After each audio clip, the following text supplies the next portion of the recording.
Hello, I'm Warren Martin, and this is Time Out for Truth.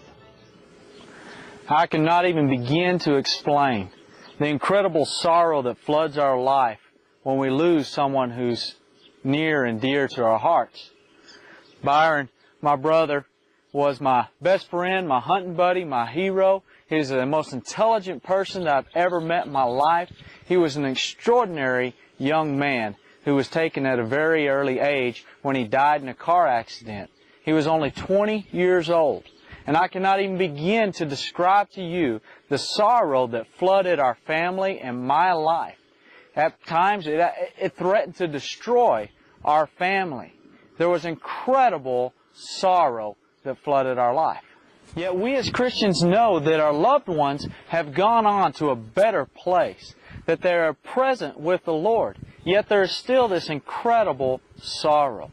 Paul talks about this in Philippians chapter 1. In verse 21, Paul states, "For to me to live is Christ, and to die is gain." Certainly as a Christian it is better to be present with the Lord.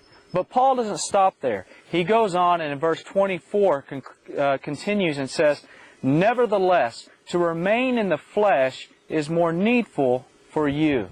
Paul understood that certainly to live is Christ, to die is gain, to be present with Him, but it is needful and that people depend upon us in our flesh. And when we are absent from our flesh and we're present with the Lord, while we are better off, those that we leave behind are left with sorrow. I remember times in my brother's funeral as we were going through that process and even afterwards of thinking to myself, I would do anything not to have to deal with this sorrow. What does it mean to live without sorrow? It would mean that you would have to live without joy. What is sorrow? Sorrow is the loss of a loved one. It's knowing that you have loved and that you have been loved by another person. And it is that love that brings joy into your life. And the absence of that person is what brings the sorrow. So to live without the sorrow, you would have to live without the joy. Every day there is sorrow in my heart because I no longer have my brother.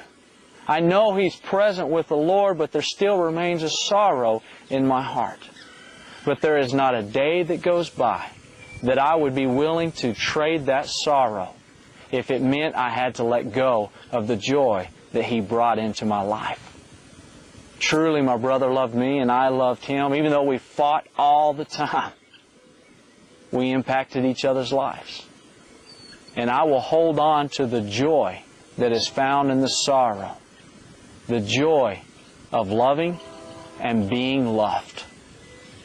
For Time Out for Truth and the International Institute for Truth and Grace, I'm Warren Martin. And to ensure that you get the Time Out for Truth each and every week, log on to our website at iitgonline.com. Join our mailing list, and that will ensure that you get the Time Out for Truth each and every week. Love you, bro.